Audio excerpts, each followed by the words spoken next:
Hello, everyone. Welcome to our regular newsletter feature where we discuss one of our cat-friendly principles with a sector expert. My name is Lindsey Quinlan. And just to remind everyone, we have 7 principles in total. The first 3 are focused on the cat, and they're respect cats, keep cats well, and do cats no harm. And we've had interesting and thought-provoking discussions previously covering each of these principles, which are available on our YouTube channel. So please do check those out if you've missed them. And then now we're in the section of our principles where we talk about the 4 principles focused on people, which are be solution-driven for cats, communicate for cats, collaborate for cats, and evolve for cats. And now today I have the privilege of speaking with Dr. Noema Gajdoš Kmecová about our 5th principle, communicate for cats, communicating respectfully and sharing knowledge generously for the sake of cats. Hi, Noema, welcome. Hello, everyone. Thank you for having me. It's wonderful to have you here with us today. I know you've been interested in animals and their behavior since you were a little girl, and this prompted you to study veterinary medicine and to really devote your life to animal welfare, in particular cats. Do I have that right? Yes, that's correct. And I understand you became a vet in 2016 in your home country of Slovakia. And then in 2021, you went on to get your PhD here in the UK. And of course, you are a member of our Feline Wellbeing Panel here at International Cat Care. So you are truly a cat expert. And I'm grateful that you're here with us today talking about this really, really important principle. Noema, could you tell us a bit more about your background and your involvement with unowned cats? Yes, so thank you for the question, because that came out quite recently, my involvement with the topic of unowned cats.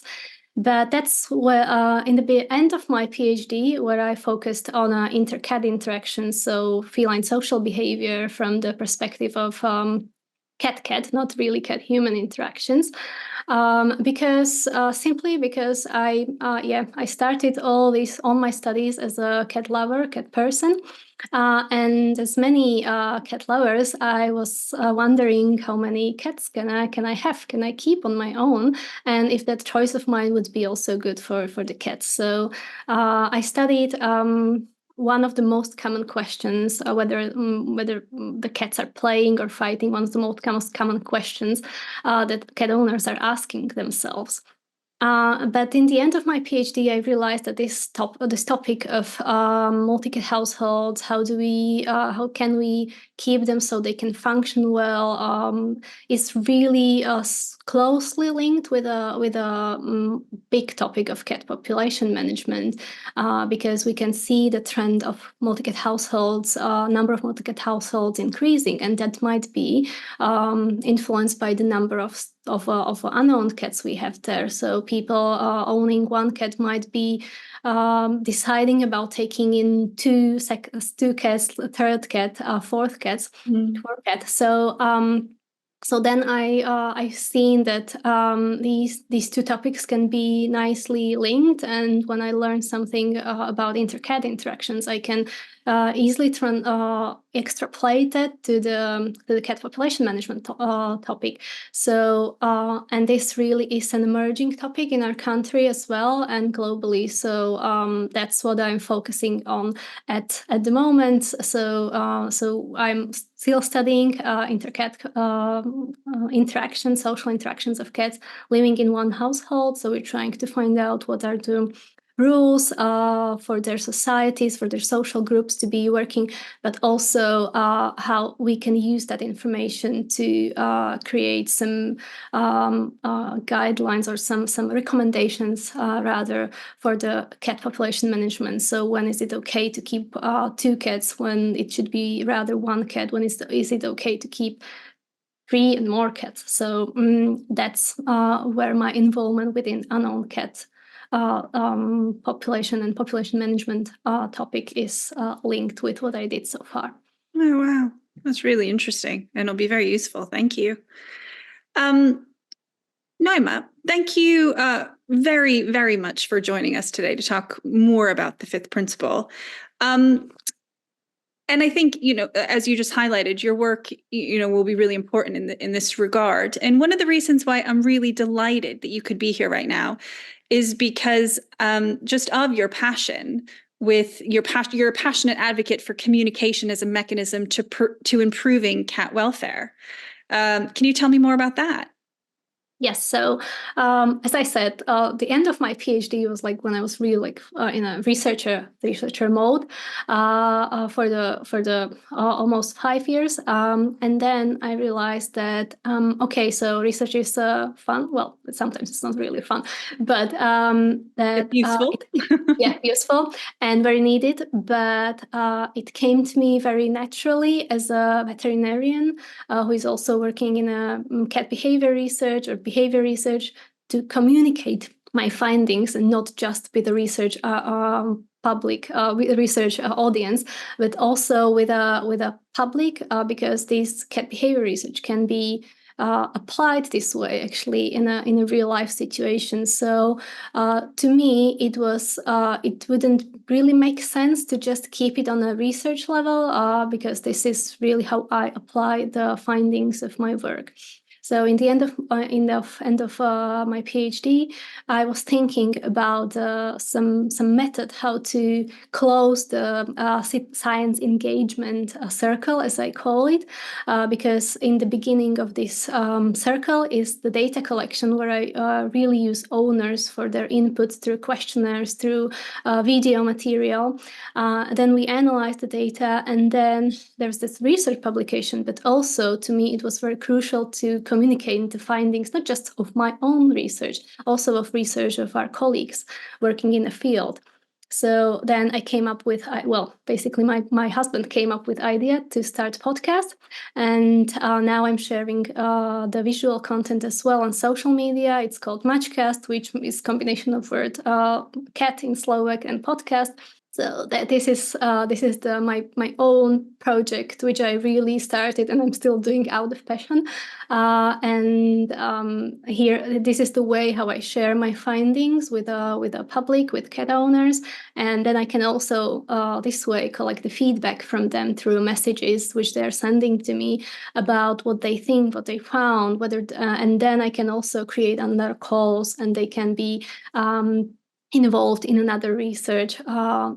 And they can be informed about the calls and the research. So this way. So this is what I call the circle of science engagement.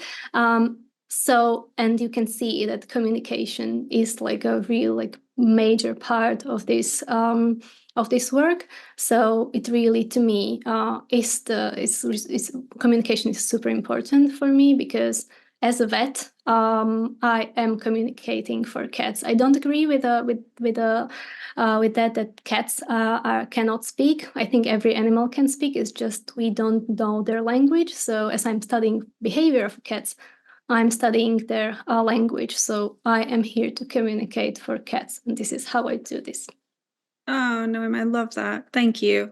I think you also mentioned something really important, that as someone I've only worked in, the applied sector and, applying the science. And I think it is so important for people like me to know what the science is and know how to, interpret it as not an academic, and then really to be able to apply it to help cats. Yes. And communication is that crucial ingredient there, isn't it? To get it to the people who can then actually use it. Which is what you want. So that's a really good point. Thank you for making that. And what does the communicate for cats? I mean, you did just touch on this, but just what does the communicate for cats principle mean to you?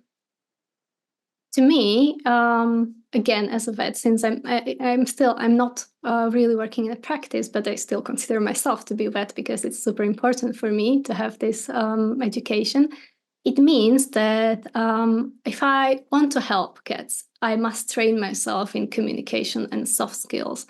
So this means not only tailoring diagnostics and therapy/management to my patient based on my best knowledge and veterinary medicine, but at the same time, with equal importance, trying to communicate what I found, what owner is telling to me, all this information back to the owner, so I can ensure that this care is provided for the patient. And that's also what I'm trying to share with my students, because I'm also part of teaching process on veterinary ethics. So we can see that my passion for communication is there. And I really love those sessions, because I'm also having this conversation with the students of second year, so very young people. And I'm discovering that, and I think that's actually super maybe even concerning, that vets are selecting the profession based on their childhood dreams, as I did, many of us did. And also because they love animals, they want to work with animals, but they want to avoid people. So because they don't want to speak to people. Yeah. And then they go to vet school and they have all this veterinary medicine training and diagnostics and therapy.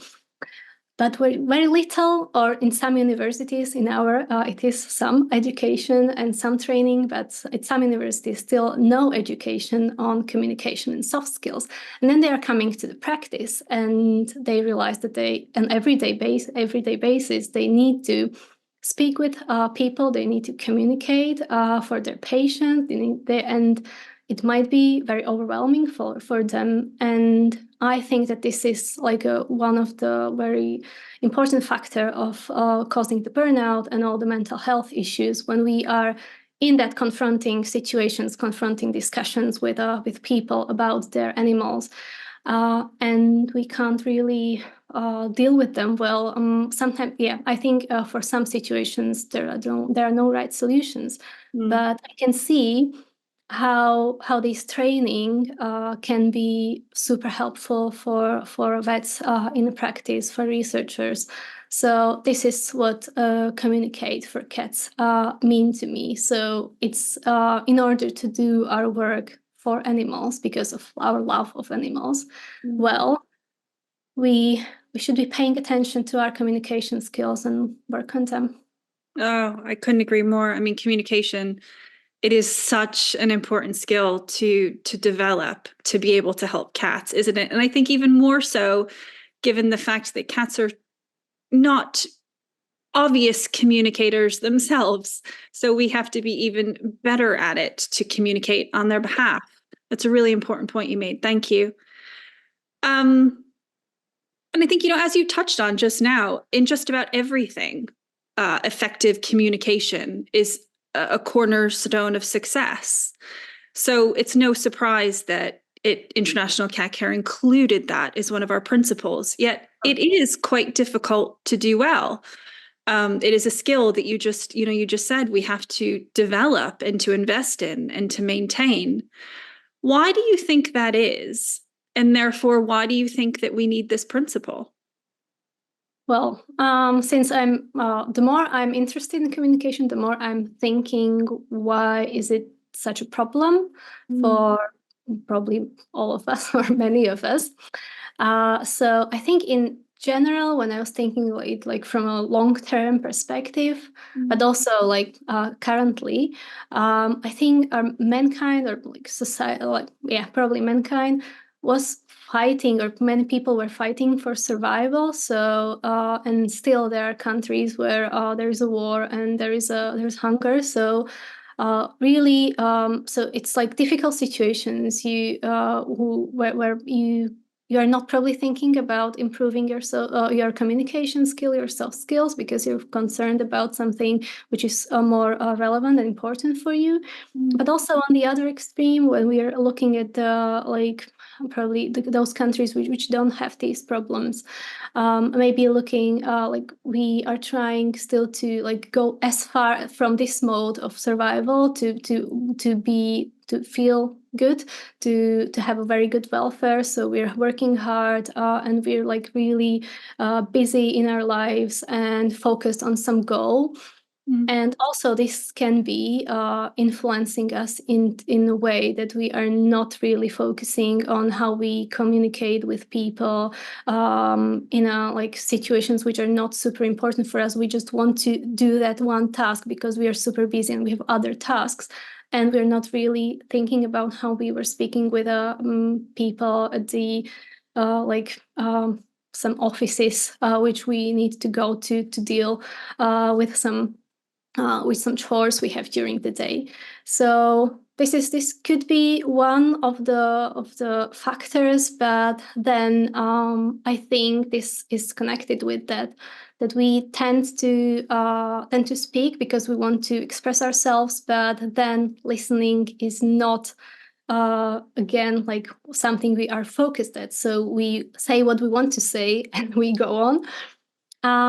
And when I was thinking about the specific topic which we deal with, the cats, I think somehow it's really funny that cats are still for the thousands of years dividing society on people who love cats and people who hate cats, and it's super emotional topic.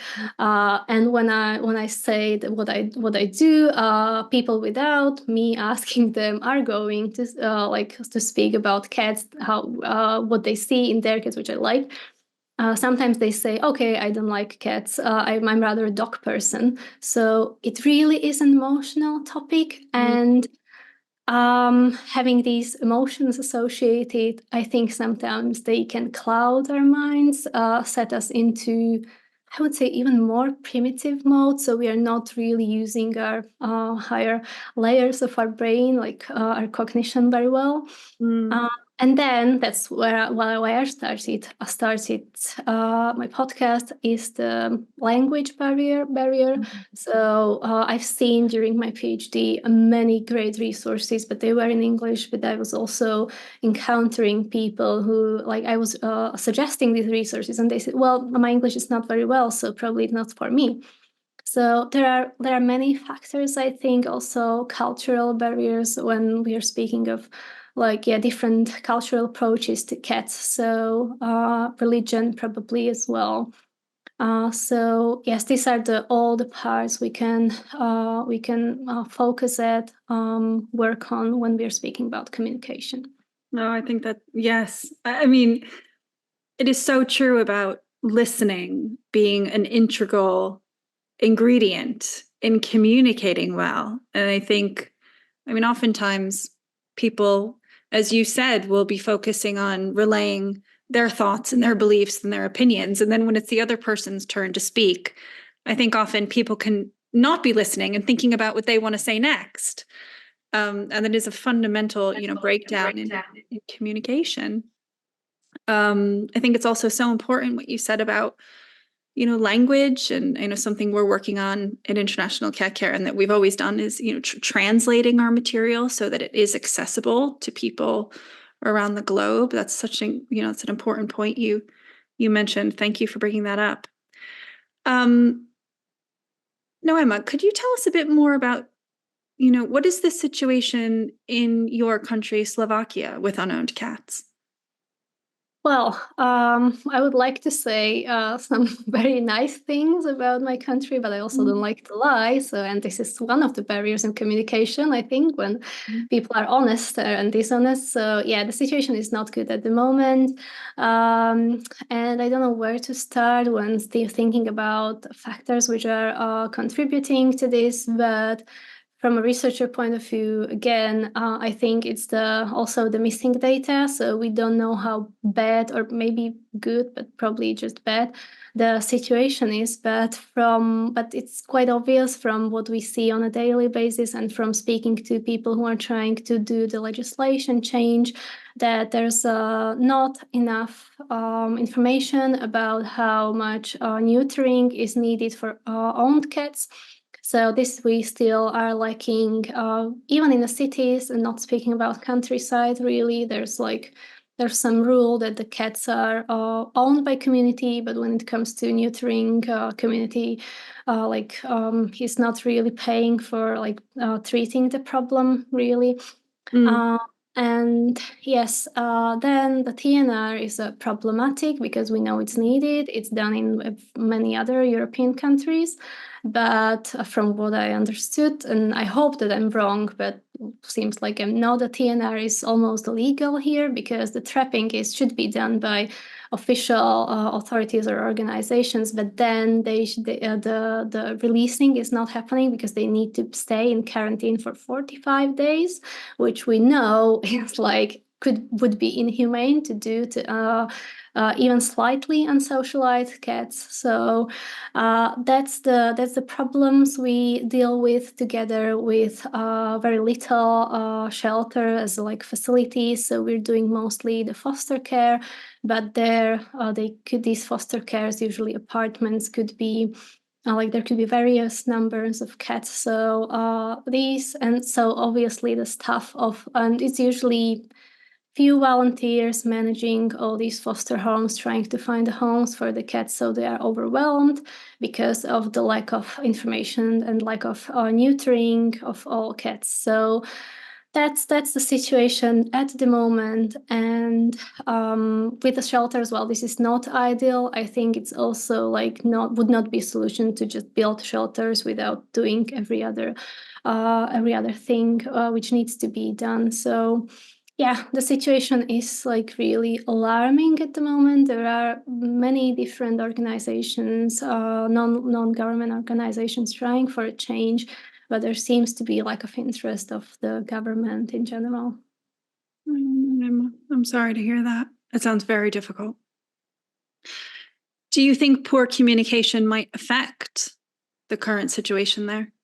Yeah, of course. I didn't say it explicitly.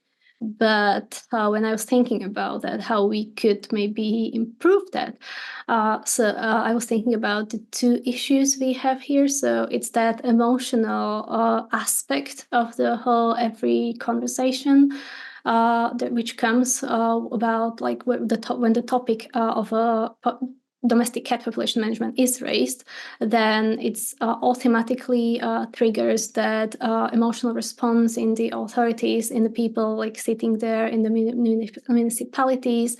Diminishing is that okay, so this is the kitties topic, and not really looking at it as a social issue. So this could be one of the things that we can't really dissociate ourselves or be more objective when we are speaking about that. And but there's also I think dishonesty, which I mentioned before. So I think if we could be better in a confronting and difficult conversation, then we would not be avoiding difficult saying no, because that might be dishonesty, which I'm speaking about. So saying yes to the person's face, but when the meeting is over, then doing no. So doing the opposite of what we said, rather than communicating the issue and saying no in an assertive way. And okay, so this is not an issue, this is not a way, so let's find together some compromise, some way. And this, to be non-emotional and honest, needs respectful communication grounds, I think. I think you're exactly right. And if this principle was applied in Slovakia and all stakeholders were communicating well within your country, what do you think could happen? And how do you think that could impact unowned cats? I think that this would allow us to better understand each other, and most importantly, understand cats. So seeing the issue, the whole or the situation from their perspective as well, not just from the human perspective. Yes. This would allow asking questions without these judgmental subnote. And when we are asking questions means we are learning new things and we are open to learnings. So this would also mean that we are doing that and we are learning rather than sticking to our truth, beliefs, and going on in life with that. So I'm happy. I'm saying that I'm happy to say I don't know. I'm happy to say I am happy to ask questions every time I don't understand, rather than staying silent and not like continuing and making myself stupid. I don't have problem with that because I'm asking questions every day. So I can see how this could be useful in every sector.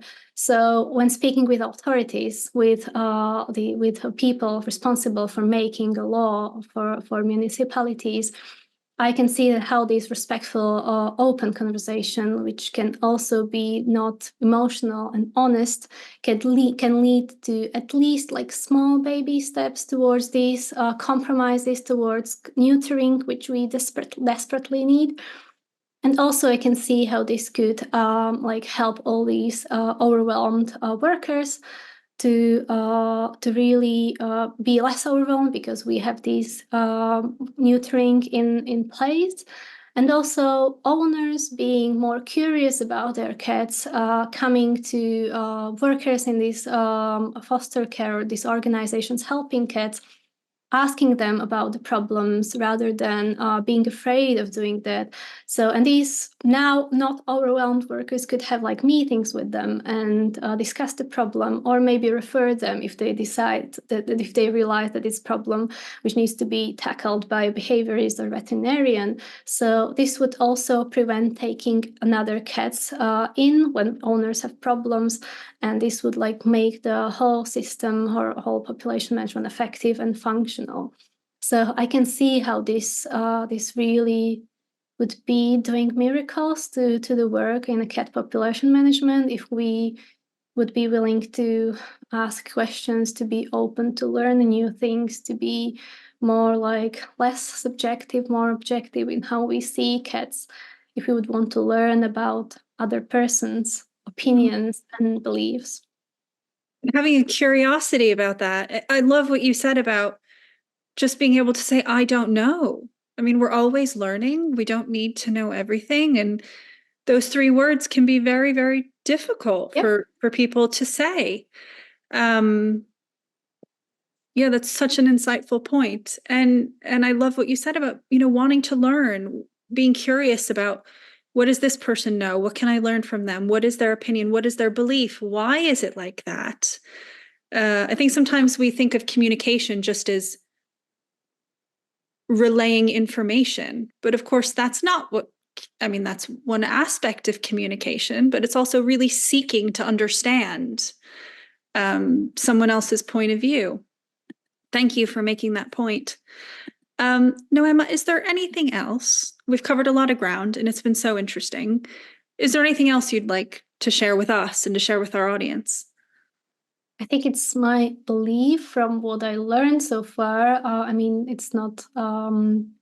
It's not like a long journey in my life. I'm still in the beginning of my career, but from where I can see myself where I've been maybe 10, 15 years ago. So from this experience, I believe that every one of us can improve their communication skills. There's still room for improvement, and be improving our communication throughout the life, because every day gives us a lesson. And I also believe that it's never late to start if we just realize that I could have handled this better. So this acknowledgement is like probably the first step. And from my experience, if we do that, it can not just help cats but ourselves in being like happy how we are handling person-to-person contact, having this from a vet who loves animals and didn't want to encounter humans a long time ago. So for me, there are no downsides of signing up for this, for training yourselves in communication skills. Maybe it can be sometimes uncomfortable to realize or to say to yourselves, I don't know, or to realize handle this better. But yeah, to me, there's so much to gain. There's a lot to gain. And to me, it's that wealth which is not counted in money or goods. So I think we can be wealthy if we start to improving and working on our communication skills for cats and for ourselves as well. Oh, Noema, that is so insightful. Thank you. It has been such a pleasure talking to you. Thank you. We'll be sure to. Can you give us a link to your Catcast, your podcast, that we can share with our audience? Yeah. Thank you so much for your time, everyone. That was Dr. Noema Gajdoš Kmecová talking about our 5th principle: communicate for cats. And we hope you got something out of this. I certainly did. Noema, thank you again. Thank you very much for having me.